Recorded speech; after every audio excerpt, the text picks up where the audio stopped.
अगर आपको भी मौसम बदलने के साथ बहुत ज्यादा जुकाम होता है तो आप उसे एक दिन में यानी कि 24 घंटे में खत्म कर सकते हैं, जहां 3, 5 और 7 दिन आपको इंतजार नहीं करना है।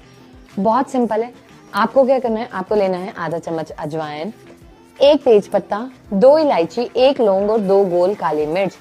आधा कप पानी में उसे उबालना है, अच्छे से उसका काढ़ा बनाना है। जब वो इतना सा सिप रह जाए यानी कि एक शॉट रह जाए तो उसमें आपको डालना है आधा चम्मच नींबू और सोने से पहले लेना है। आप देखिएगा कि एक दिन में आपका कोल्ड यूं गायब हो जाएगा।